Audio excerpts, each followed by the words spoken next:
Hello, Ryan here, and welcome to Star Citizen Sunday. This is a weekly show which covers all of the news from the week just past. Be sure to subscribe if you like what you see, and let's get on with it. This week, we check out some cool updates to the Star Citizen racing scene. We take a look at the visual effects processes behind creating a dome shield, plus Alpha 318 gets many more features. So this week's Inside Star Citizen was all about racing in the verse and the recent inclusion of the Snake Pit track on Clio, plus another new addition to Orison. Now racing in Star Citizen is very limited as it stands today, but the community have made pretty much the most of it so well, and CIG do plan to provide more support for racing in the future.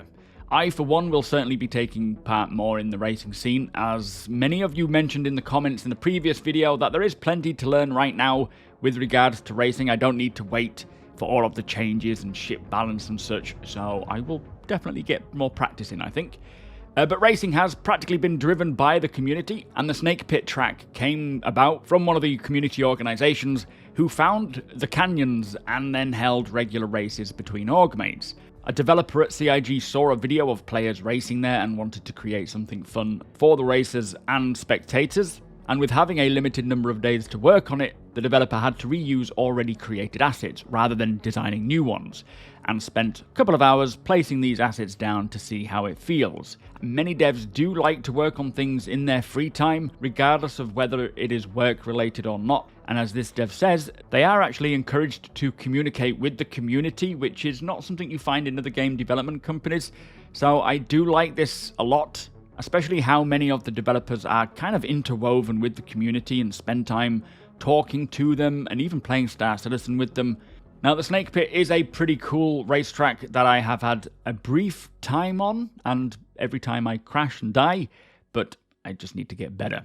Now, the next racing featurette, which is coming in Alpha 318, is a PTV Buggy racing track for the Grey Cat PTVs.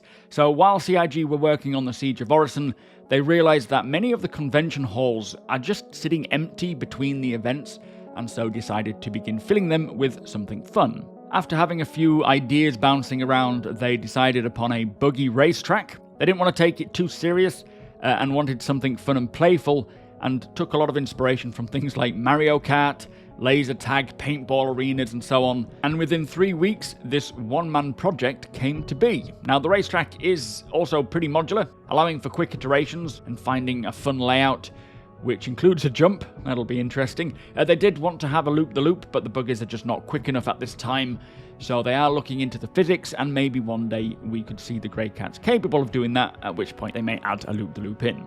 Now, talking of the Grey Cat PTV themselves, funnily enough, the gold standard for this vehicle was completed back in February, according to the progress tracker, which we are yet to see it in game. So hopefully for 318 we will see that come in. Plus, we did see on an Inside Star Citizen a short while back that there are physics updates to wheeled vehicles, making them feel more realistic.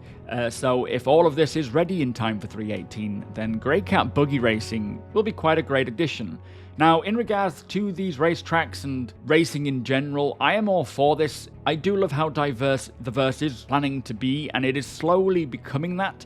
Having content for everyone is great, and of course, some people will be interested in racing, some people won't. I really don't think it's a bad thing by any means, and I'm certain that I will get on it with the org, and it will provide plenty of fun times, so roll on 318.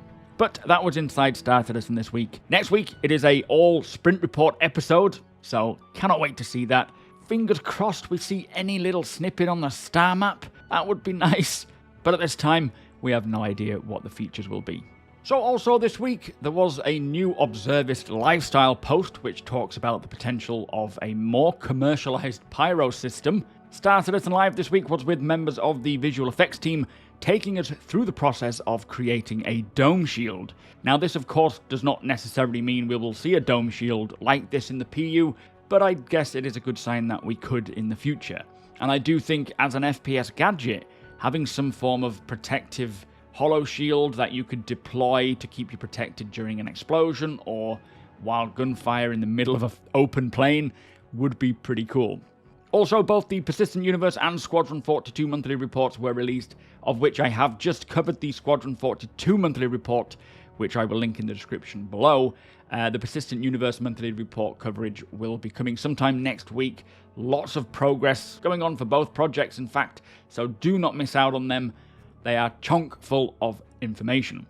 The roadmap was updated this week as well, which brought many more 3.18 specific features, like a settlement on Daymar, more rivers for both Hurston and Microtech, new caves, new missions, and much more content. Do check out my video covering the update in the description below.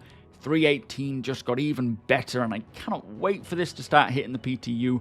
I will certainly be covering the leaked patch notes once it starts heading into the Evocati's hands. And finally, Alpha 3.17.2 had a new patch added to the PTU, which brings with it many more bug fixes and quality of life improvements for the current issues that players are struggling with, me included, like elevators getting fixed, more client and server crash fixes, as well as fixes for the Siege of Orison. So many much needed improvements. Again, I will link the patch notes in the description so you can check out if there is a particular fix you're looking for.